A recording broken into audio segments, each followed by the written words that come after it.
नमस्कार। Political pitch पर आप सभी लोगों का स्वागत है। आज चर्चा करते हैं तेलंगाना विधानसभा चुनाव प्रचार की। तेलंगाना में विधानसभा चुनाव प्रचार खत्म हो चुका है, लेकिन आज मैं किसी राजनीतिक दल की चर्चा नहीं करता हूं। आज मैं चर्चा करूंगा तेलंगाना में इस बार चुनाव प्रचार में जिस प्रकार से हिंदी का प्रयोग किया गया। राष्ट्रीय स्तर के नेता तो हिंदी में जाकर के तेलंगाना के लोगों को संबोधित किया ही, साथ ही तेलंगाना के नेताओं ने भी हिंदी में भाषण दिया, हिंदी में व्यंग्यबान कसे, हिंदी में राजनीतिक हमले किए। तेलंगाना में जिस प्रकार से हिंदी का यह बढ़ता हुआ रूप दिखाई दे रहा है, निश्चित रूप से हिंदी के लिए एक शुभ है। याद कीजिए 1953 का वो दौर जब श्री रामालू तेलुगु भाषा राज्य के लिए अनशन पर बैठे थे और उस अनशन में उनकी मौत हो गई थी। और उसके बाद जेबीवी कमेटी के जवाहरलाल नेहरू, वल्लभ भाई पटेल और पट्टाभी सीताराम मैया की कमेटी से के साफ इशारे के बाद भी, साफ सिफारिश के बाद भी कि भाषा के आधार पर राज्यों का गठन नहीं होगा, लेकिन 1953 में श्री रामालू की अनशन में मौत के कारण तेलुगु भाषी राज्य आंध्र प्रदेश का गठन करना पड़ा।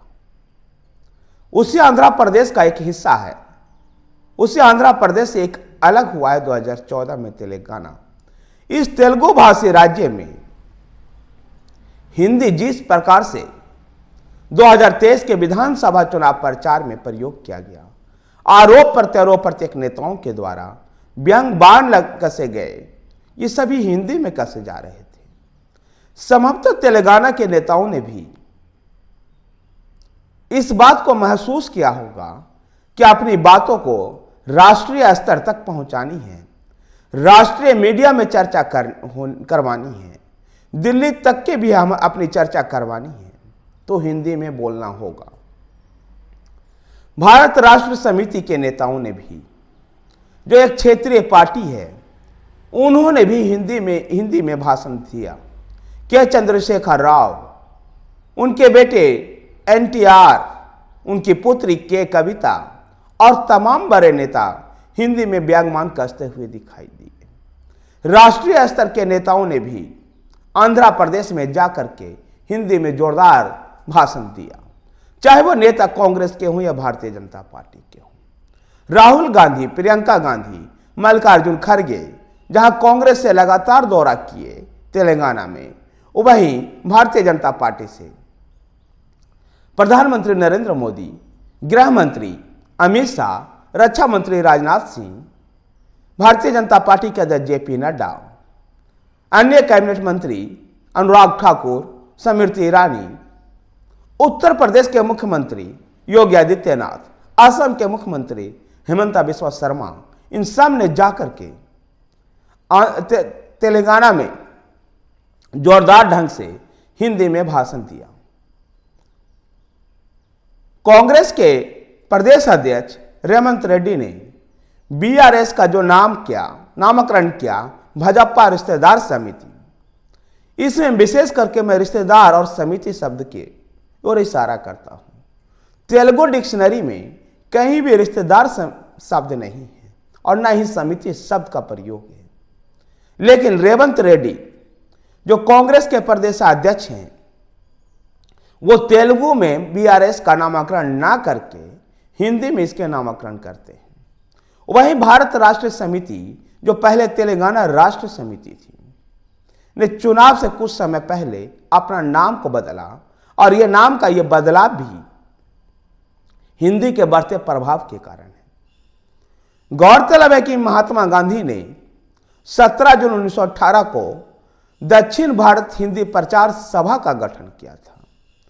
105 साल में कभी भी हिंदी का इस व्यापक स्तर पर प्रयोग ऐसे राज्यों में नहीं देखा गया था, दक्षिण भारत के राज्यों में नहीं देखा गया था। लेकिन हैदराबाद हिंदी अकादमी से जुड़े हुए हैदराबाद हिंदी अकादमी के सचिव और दक्षिण भारत हिंदी प्रचार सभा से जुड़े हुए गोरखनाथ तिवारी का भी ऐसा ही मानना है कि पहले ऐसा नहीं हुआ था। 2020 के हैदराबाद नगर निगम चुनाव के बाद हिंदी का प्रचलन बढ़ा है।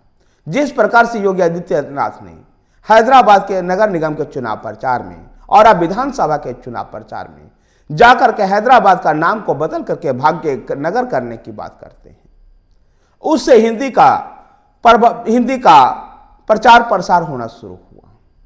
और फिर बिहार, उत्तर प्रदेश, राजस्थान के खेतिहर मजदूर, औद्योगिक इंडस्ट्रियल मजदूर, ये सभी को वहां उपस्थिति ने गांव गांव तक हिंदी को पहुंचा दिया है।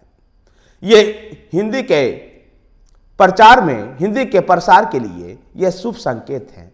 गोरखनाथ तिवारी जो हैदराबाद हिंदी अकादमी से जुड़े हुए हैं और दक्षिण भारत हिंदी प्रचार सभा से भी जुड़े हुए हैं, गोरखनाथ तिवारी का भी ऐसा ही मानना है। निश्चित रूप से यह राष्ट्रभाषा हिंदी के लिए एक शुभ संकेत है। धन्यवाद साथियों। अगर आपको वीडियो पसंद आए तो वीडियो को लाइक कीजिए, शेयर कीजिए। हमारे साथ बने रहने के लिए हमारे चैनल पॉलिटिकल पिच को सब्सक्राइब कीजिए। धन्यवाद।